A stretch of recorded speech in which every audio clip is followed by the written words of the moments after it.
फिर हमने लड़की से बात करी, अलग बालिकाओं की एज के बारे में पता करना है, उसके विवाह के निमंत्रण कार्ड के बारे में पता करना है,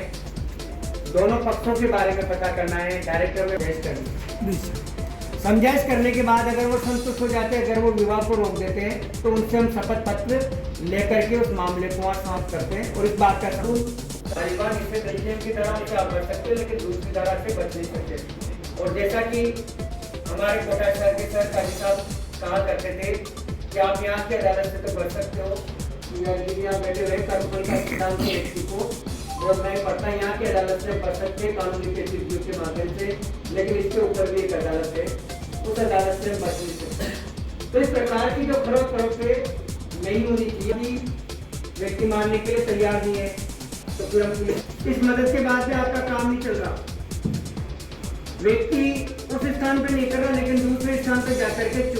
गुपचुप विवाह करने पर आमादा है, तो फिर आप न्यायालय में जाकर सेटलमेंट कहता है क्रिमिनल कंप्लेंट के रूप में, और एक्स पार्टी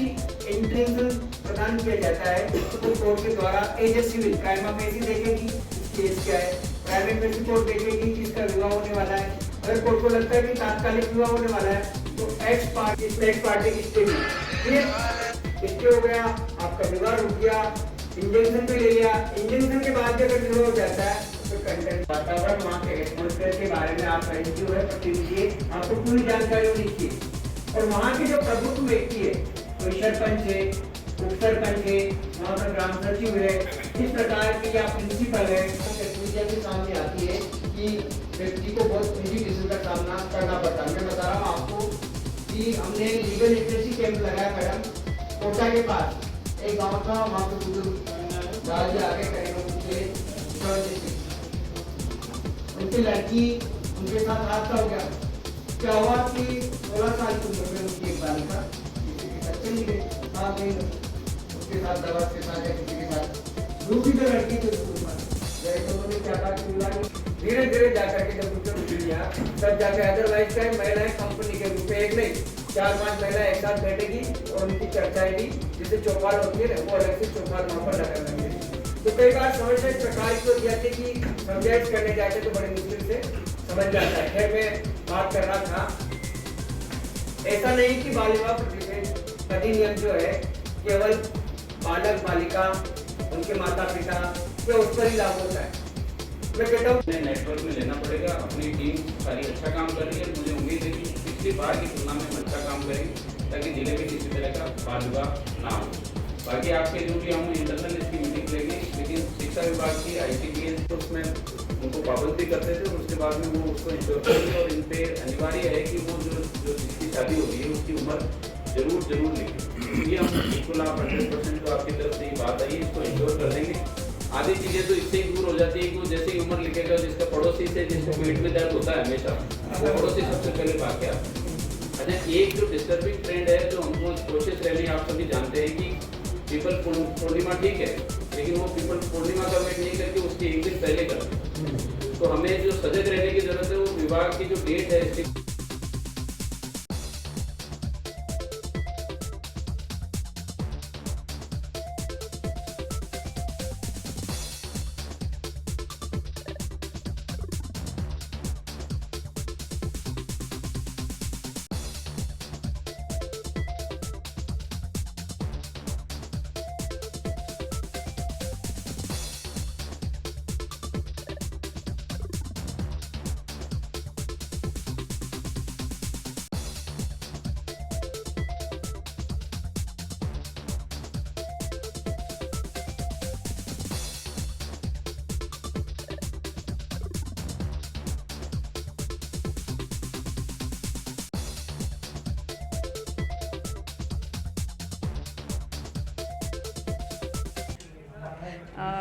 क्योंकि देखने में आ रहा है कि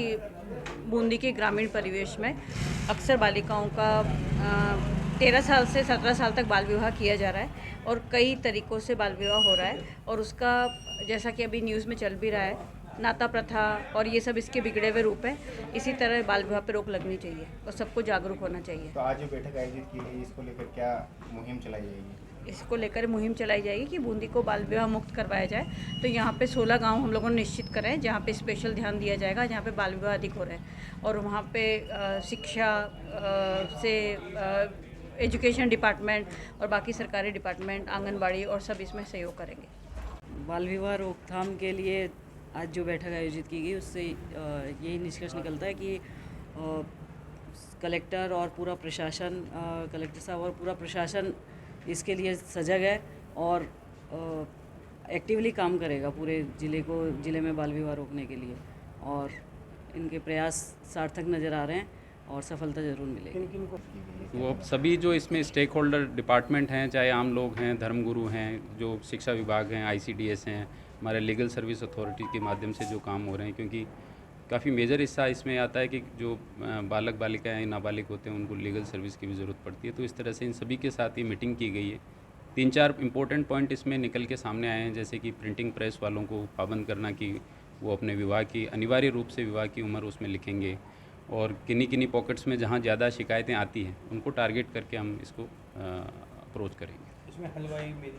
हलवाई, मैरिज गार्डन, टेंट वाला जो भी स्टेक होल्डर्स हैं सबकी एक बार बुला के मीटिंग करी जाएगी थाना लेवल पे। CLG के माध्यम से आज डिस्कस हो गया है और उसको एनफोर्स कराएंगे। तो बाल विवाह नहीं होने की प्रण लिया है सर जी ने? प्रण होना ही चाहिए। आज के ज़माने में अगर बाल विवाह होता है तो हमारे सबके लिए बड़ी शर्मनाक बात है।